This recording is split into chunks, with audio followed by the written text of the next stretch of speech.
Monsieur le ministre, je l'ai dit, nous avons besoin d'avoir une vision stratégique en domaine énergétique pour travailler sur les énergies renouvelables, pour travailler sur l'autonomie énergétique et pour travailler sur notre souveraineté énergétique, notamment dans le renouvelable et dans le nucléaire.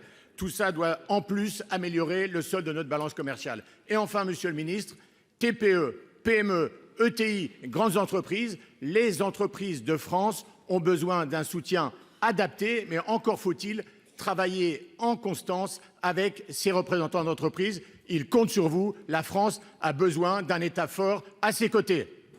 Merci. La parole est à notre collègue Catherine Morin-Desailly pour le groupe de l'Union centriste. Merci Monsieur le Président, mes chers collègues. Comme mes deux prédécesseurs, ma question s'adresse au ministre de l'économie et porte sur la situation des boulangers en France.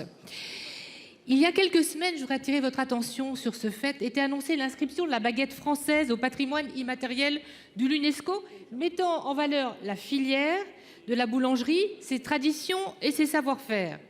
Serait-elle alors menacée? En effet, dans nos départements, en ce moment, les maires nous alertent sur les graves difficultés rencontrées par les boulangers qui doivent faire face, et ça a été rappelé, à une explosion de leurs factures d'électricité. Alors, Monsieur le Ministre, vous avez bien exposé les mesures annoncées par le gouvernement le mois dernier, la possibilité de recourir à l'amortisseur électricité, le report du paiement des impôts et des cotisations sociales, l'étalement du paiement des factures d'énergie.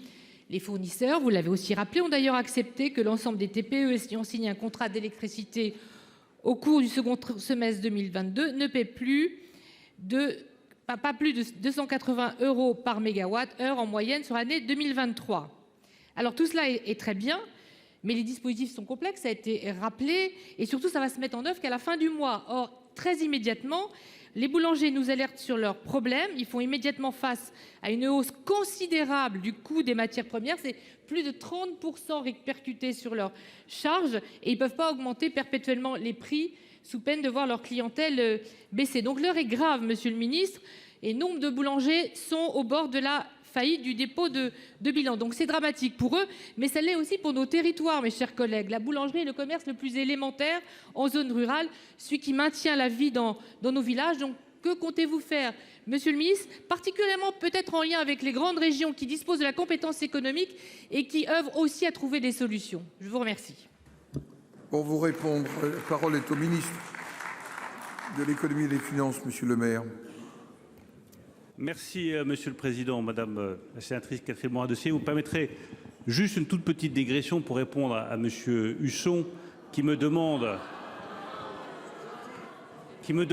de me mettre au travail. Je vous rassure, je suis au travail et je n'ai pas un très grand goût pour la fainéantise.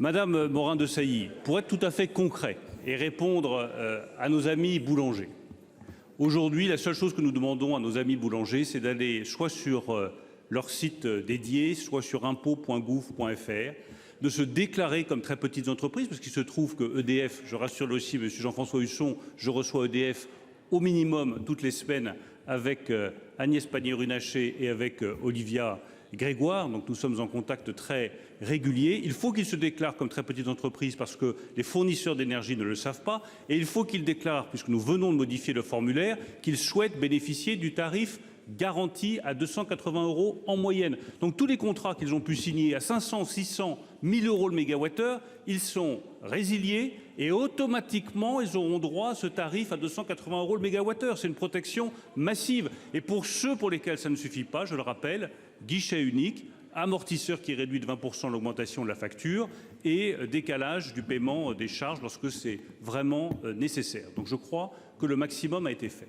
Reste maintenant, et je veux en dire un mot, les petites et moyennes entreprises, les entreprises de taille intermédiaire qui, elles, sont confrontées à la même augmentation des tarifs et qui sont exposées à la concurrence internationale. Je prends juste un exemple très concret. J'étais à Charleville-Mézières il y a quelques jours. J'ai vu une entreprise industrielle qui fait des plaques en aluminium pour refroidir les véhicules électriques.